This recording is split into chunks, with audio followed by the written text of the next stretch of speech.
David, I want to talk to you about raising my salary. Eric Johnson said this when he stood nervously in the general manager's office. David Westman, playing games on his computer, looked up. He leaned back into his big chair, looking at Eric with a smirk. "Oh, Eric, why did you suddenly bring this up?" Eric bit his lips and clenched his fists. "David, I've been with the company for almost 8 years, starting as an intern right after I graduated. My peers have become part of the management team while I'm still stuck in a technical position. You know how it's like for my family, right? My mother just had surgery and requires chemotherapy. Every week." David interjected, "Eric, let's not bring in personal issues when discussing work here." Eric lowered his head upon hearing David's words. His cheeks turned red. He had been working diligently in this tech company for 8 years. Within the industry, he was known for his excellent technical skills and knowledge. However, with a monthly salary of $1,200, owning a car and a house in Salt City was impossible, let alone getting married. As such, he was forced to ask for a raise. Moreover, his family was struggling financially because of his mother's hefty medical costs. And Eric's father, Blake Johnson, had to work 3 jobs just to make ends meet. After all, money makes the world go around. Seeing Eric remaining silent, David smiled and tossed him a few documents. "Eric, unfortunately, you're first in line in the layoff list for this month. Take a good look at the papers and sign them if there aren't any issues. The company will compensate you accordingly." What? Eric was utterly shocked. He felt his world was about to collapse. "David, why me?" David smiled and said, "Simply because somebody is willing to take your place for less than $1,000. That's impossible." Eric looked up. "How is it possible to survive in Salt City with less than $1,000? Salt City might not be a metropolis like Great City or Magic City, but it was still a capital city. It was impossible for someone to lower their salary to that extent." "I'm telling the truth." David was running out of patience. "Sign the papers and beat it, or take a $150 pay cut and stay. The choice is yours." Eric felt a hard stab in his heart as he stared intently at David. "I'll take the pay cut," said Eric. David stood up with a big smile and patted Eric on the shoulder. "Attaboy. Eric, please don't blame me. Times are tough for everyone. Your family needs money, and I'm already very understanding about letting you take a $150 pay cut. Keep up the good work. The company will not mistreat any of its employees. So it's decided. You're staying. You have my word." David smiled and tore the documents in half. Eric heaved a sigh of relief, looking at the torn papers on the office floor. He had completely forgotten he was here to ask for a raise. "All right, head to the Human Resources Department and report that you are willing to take a pay cut." David took out a pack of baby wipes before going to the restroom. He suddenly remembered something and said, "Eric, you're a computer expert, aren't you? Please get rid of the viruses on my computer. I spent $75,000 on this gaming computer, and it lagged while I was playing poker." With that, he departed, leaving Eric standing alone, lost in his thoughts. He fully regretted coming to ask for a raise. Eric sat in front of David's desk, his expression empty as he stared at the expensive gaming computer. It was worth half a house in Salt City, and David often boasted about it. Alas, that idiot who knew nothing about computers often browsed questionable websites. As such, even a supercomputer would get infected with viruses. There are people like David who buy expensive things just to show off, while there are others like me who slave away at work just to make a living.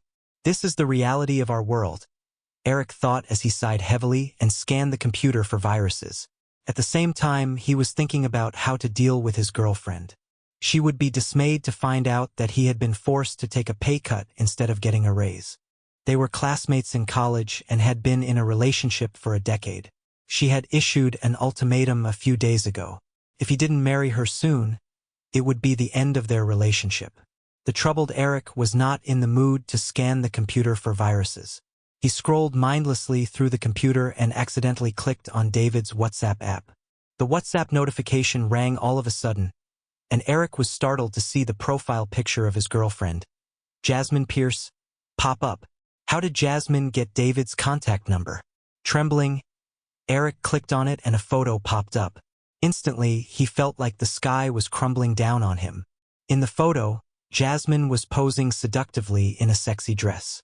Jasmine. Babe, I've sent you the sexy photo you wanted. Promise me to buy me that bag tonight. Just then, David's reply popped up. David. Shortly afterward, another photo and a voice message appeared. Eric's blood boiled. He could not believe what he had just witnessed and heard. How could his pure and lovely girlfriend stoop so low in front of David? The chatting continued. David. Ha ha ha. You look exactly just like your boyfriend, Eric. He came to see me earlier. Jasmine. Babe, why did you bring him up? I'm breaking up with that loser today so we can get together. David. And no way. It feels good to cheat with my employee's girlfriend and make him work his SS off for me. Ha ha ha. Bang! Eric slammed his fist into the computer screen. He bit his lips hard as he could not believe the person his girlfriend had become. And since when did David and Jasmine start hooking up? His mind flashed back to the day when he brought Jasmine to the company's dinner half a year ago. So, David and Jasmine must have met that day, he thought. Eric wanted to stab the two of them to death so badly after discovering their 6-month-long infidelity. His eyes scanned the room, and he saw a sharp paper knife on the desk. David used it to open his envelopes, but now, all Eric saw was a perfect tool for murder. Eric grabbed the paper knife and stomped out of the room, prepared to get his sweet revenge. Suddenly, Eric's phone rang. It was his mother. He immediately snapped back to his senses. Hey Mom, what's up? Eric, Mrs. Johnson cried out in distress. Your father was struck by a car while on his way to work.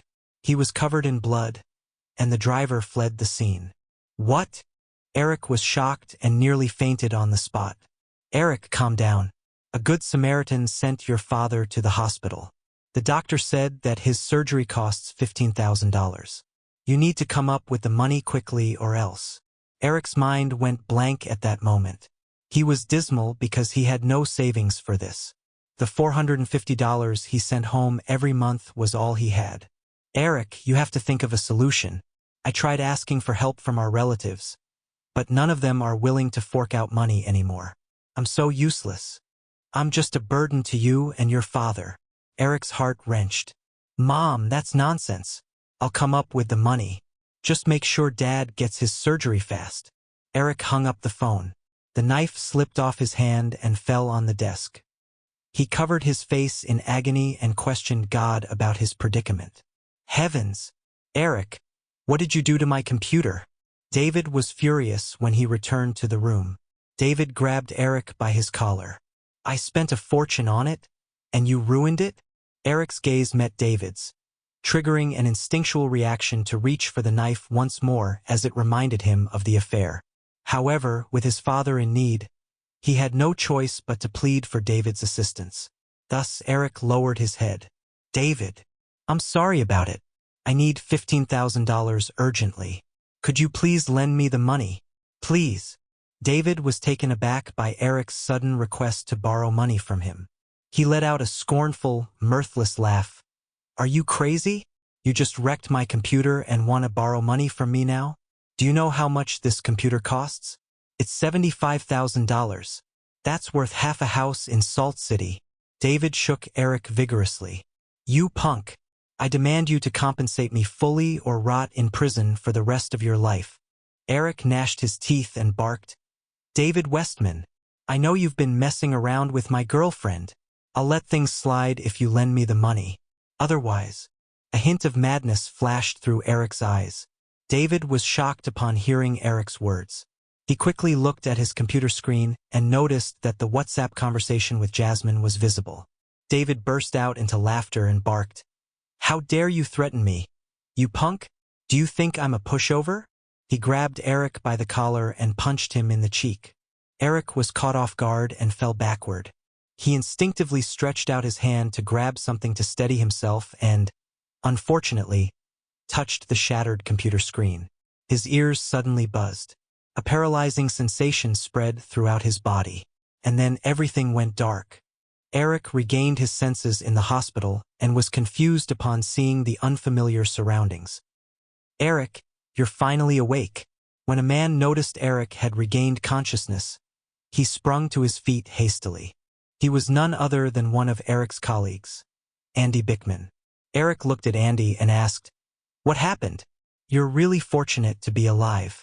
You got electrocuted in David's office and almost died." Andy blurted. Eric was stunned. He finally recalled what had happened previously. He had threatened David, but the latter caught him off guard and punched him. Andy glanced at Eric and said, "I'll return to the office now that you are awake. Listen to me, Eric. Don't throw the baby out with the bathwater." Then Andy left the ward. Eric had no time to figure out what Andy's words meant, because he needed to rush to the hospital where his parents were. When Eric arrived, the red light of the operating theater was still on. Eric's mother and a woman in her 30s were waiting anxiously outside the operating theater. The latter was none other than his elder sister, Ellie Johnson. "Mom, Ellie." Looking at the red light, Eric grew anxious as well. Tears began trickling down Mrs. Johnson's cheeks when she saw Eric had arrived. "Eric, we're sorry to be a burden to you." "Mom, that's nonsense. How is Dad's condition?" asked Eric. Mrs. Johnson wiped off the tears on her cheeks and replied, "The doctors are trying their best to save him. They were willing to carry out the surgery after Ellie came up with $1,500. However," Eric gnashed his teeth and said, "Mom, don't worry about the bill. Please, take good care of yourself instead." As Eric finished speaking, his gaze shifted toward Ellie, and a glimmer of gratitude shimmered in his eyes. He knew times were also difficult for Ellie, and the $1,500 was all she had. The surgery would take some time, so Eric headed to the staircase and brought out his phone. He scrolled through the list of numbers in his phone before making a call. Eric squeezed a smile on his face. "Hey buddy, it's me, Eric." However, the person laughed when Eric said he needed to borrow some money.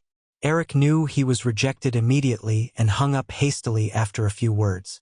Eric made a few more calls to his friends, only to be rejected repeatedly. After scrolling through his contact list for a while, he stumbled across an unfamiliar number. Sylvia Williams was his classmate back in high school. They had exchanged numbers during their previous class reunion gathering. Sylvia was cold and aloof, but Eric remembered her family was loaded. Eric desperately needed money for his father's medical bill, so he gnashed his teeth and called Sylvia's number. The call went through and rang for a moment before a cold voice sounded. "Hello, who is it?" Eric took a deep breath and said, "Is this Sylvia?" "It's Sylvia speaking. May I know who's on the line?" "It's me, Eric Johnson." Eric remained silent. He was not certain if Sylvia would remember him. "Eric Johnson? From high school? What's up?" asked Sylvia. Eric pressed his lips and said, I know this is abrupt, but I urgently need money for an emergency. See, could you lend me some money, please?" Eric braced himself for yet another rejection. He knew that he and Sylvia hadn't been close in the past, so it was only natural for her to turn down his request. A few moments of silence later, Sylvia's voice sounded again. "How much do you need?" Eric was ecstatic and filled with great hope. $15,000. Eric replied hastily. "All right, I remember you living in Salt City.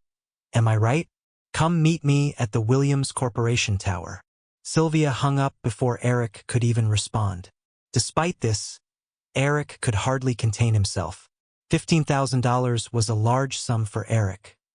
He had been living a frugal life in order to save a little, but all his money had been spent on Jasmine. As such, Eric could not even fork out $1,500, let alone $15,000, for his father's medical bills. Thus, Sylvia was his lifesaver.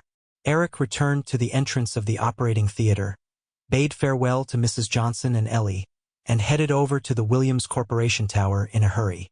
Williams Corp was one of the best corporations in Salt City. On par with Sonix Corp, Eric had submitted his resume to the two corporations in the past but had not received a response from them. It was only natural for such corporations to hold high standards and recruit only the elite. As such, a graduate from a local university like Eric could only dream of joining such corporations. Eric's eyes were filled with envy when he looked at the lofty Williams Corporation tower. A local university graduate like Eric was common in the city at this time and era. As such, it was only a matter of time before a fresh graduate replaced Eric. Sylvia excelled academically during high school, so it was no surprise that she worked for Williams Corporation. Shortly afterward, a tall, slender woman in high heels emerged from the Williams Corporation tower. Eric could feel a chilling sensation even from a distance, which grew more intense as Sylvia approached him. Sylvia called out, "Eric." Her voice was melodious, as if God had meticulously tuned it. Eric nodded and said, "Sylvia, I—" Before he could finish his sentence, Sylvia raised her hand and interrupted him. "A man would never ask a woman for money unless he is in a desperate situation. I can lend you the money, but I have a favor to ask in return." "What is it?" asked Eric. He couldn't care less as long as she was willing to lend him $15,000.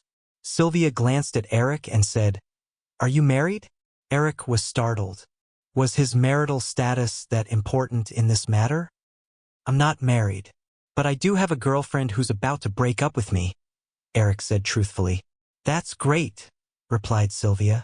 At the same time, she took a set of documents out of her briefcase and added, "That means I won't be called a relationship wrecker since the both of you are breaking up.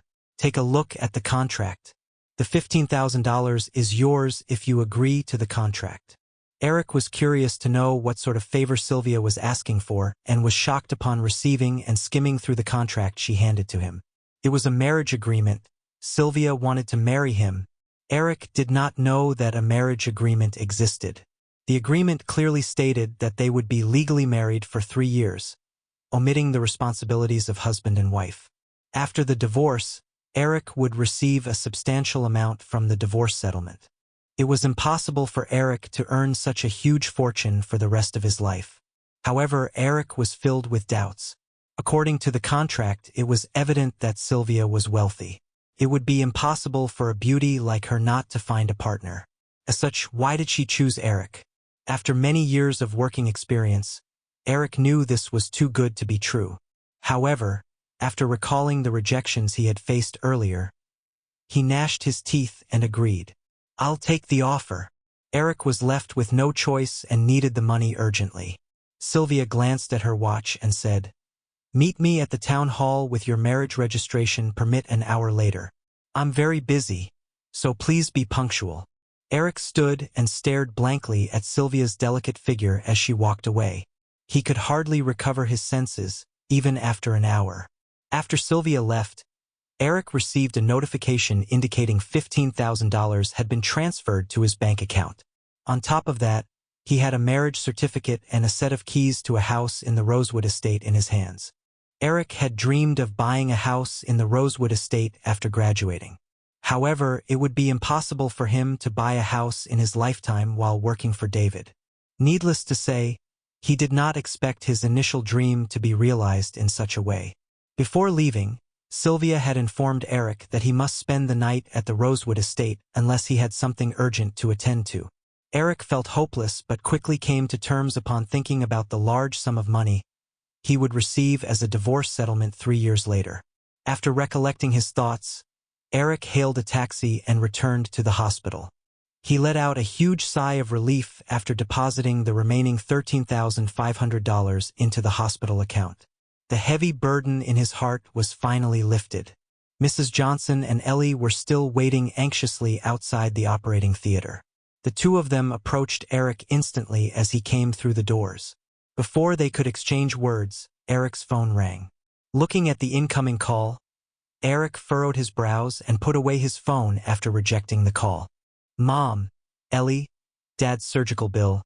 His phone rang once again before he could finish his sentence. "Eric, the call seems important. Why don't you answer it since Dad is still in the operation theater?" Ellie suggested. Eric shook his head, put away his phone again, and continued. "Mom, Ellie." His phone rang again.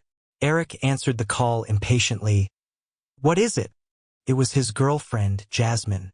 Jasmine seemed not to discern Eric's tone and said, Eric, I was at the mall and found a dress I really like. It's only $300. Please transfer the money to me so I can buy it. Eric was fuming upon hearing her request. The audacity she had to ask him for money after she had stooped so low to flatter that good-for-nothing David. What a shameless woman. I don't have the money. Eric hung up right away. It's Jasmine? Asked Ellie. Eric nodded silently. He felt embarrassed even thinking about the matter. Ellie added, Another conflict? Jasmine is still young, so it's only normal for her to spend more. Dad is still in the operating theater. Why don't you? Eric interrupted his sister.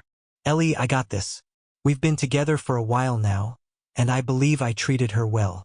But every time she calls me now, it's always about money. There are some issues that are inconvenient for me to explain to you for now. I'm breaking up with her after Dad is out of danger. Eric pressed his lips together and remained silent after saying that. His father was still fighting for his life on the operating table, yet Jasmine was treating Eric like a cash dispenser. However, just when Eric was hoping for a moment of peace, his phone rang again. Eric took a deep breath, trying to suppress his anger, and answered his phone. Jasmine asked, Eric, you're not in the office? Where are you? I'll go meet you. Eric sneered. Jasmine must have contacted David and found out he was not in the office. Moreover, since Andy had helped him apply for leave, David must have informed Jasmine that he was also in the hospital. After contemplating, Eric replied, I'm in the hospital. You may come over. Eric wanted to see how shameless she could be. The red light outside the operating theater was still on when Jasmine arrived. She came over in high heels, ignoring Eric's mother and Ellie as she walked straight to Eric. Eric, the dress I like is very pretty. My bestie laughed at me when I couldn't pay for the dress. Do you know how embarrassed I was? Jasmine felt something was amiss as she spoke. In the past, Eric would always smile warmly at her, even when she vented her frustration at him. However, Eric was looking at her with scorn on his face now. Are you done talking? Eric said indifferently. I wouldn't have the face to show up if I were you, Jasmine. You really are shameless for showing up here and asking for money. My mom and Ellie are here, and you totally ignore them. Fine, I won't hold it against you. However, if I were you, I wouldn't show up here asking for money. I'd go to David instead. Jasmine was utterly shocked, unable to fully comprehend what she had just heard. Had he found out she was cheating on him with David? But how? Jasmine would never allow Eric to go through her phone, and David had promised to keep that a secret. You! Tears began to well up in her eyes. Eric, you're suspecting me of cheating on you with David? I barely even know him. I've only met him once. Jasmine gnashed her teeth, her whole body trembling uncontrollably as if she had endured unimaginable mistreatment. Jasmine was quite a beauty, so she looked pitiful and vulnerable with teary eyes. Who would not be sympathetic and soften their hearts when they saw her like that? However, Eric would never fall for it again after seeing the WhatsApp chat between Jasmine and David. He glanced indifferently at Jasmine and said, Jasmine, we're done. I'm officially breaking up with you. Eric turned away without hesitation. It only took a moment for one's heart to die and end a decade-long relationship. Eric! Eric did not expect Jasmine to grab him and cry, What's wrong with you? How could you do this to me? We've been together for almost a decade. Don't you know me? Eric! Jasmine! Eric pushed her away and said, Do you really want me to expose your affair with David to make you convinced? Jasmine was shocked that Eric had found out about their affair. She took out a tissue and wiped her tears. All right, Eric. If that's the case, I'm demanding compensation for all the years I've spent with you. Pay me $13,000, and I'll leave you peacefully. Otherwise, I'll make your life a living hell. You won't get a single penny. Get lost. Eric was furious. Very well. Jasmine's face darkened. Yes, I cheated on you with David. Eric, you're a sore loser. David's able to afford whatever I want. And you are broke. You're turning 30 soon. And who's willing to marry a poor loser like you? After breaking up with me, you'll end up single for your entire life. Eric laughed and pulled out his marriage certificate. He badly wanted to plaster it on Jasmine's face. Jasmine, this is my marriage certificate. Sorry to disappoint you, but I'm married. Revenge had never felt so sweet. Eric put away his marriage certificate after Jasmine saw his name on it. She was completely shocked to find out that Eric was married. Now get lost. Eric turned away from Jasmine. All right, Eric. This is not over yet. Jasmine stormed out the door. She did not seem sad at all. Perhaps it was true that she had been treating Eric as her cash dispenser after all. Ellie recovered her wits and asked tentatively, Eric, you're married? Since when? Eric smiled wryly and said, Ellie, it's a long story. He never expected a marriage certificate to come along with the money he borrowed out of desperation. At the Williams Corporation Tower, Sylvia took a photo of her fresh marriage certificate, blurred Eric's ID number, and uploaded it to the family's group chat. Sylvester. Brooke? Good heavens. You're married? A flash marriage? Why so sudden? Connor. The corner of Sylvia's mouth curled into a faint smile upon seeing her family members' reactions in the group chat. Even her secretary was shocked by their reactions. After pondering for a moment, Sylvia texted her eldest brother, Sylvester. Sylvia. Sylvester, I'm married. So, according to our agreement, I'm still in charge of Williams Corp for the next 3 years. Am I right? Shortly afterward, a profile picture of a wolf head replied. Sylvester. Of course. Sylvia, bring Eric over for dinner tonight. We should get together as a family. We are eager to meet him.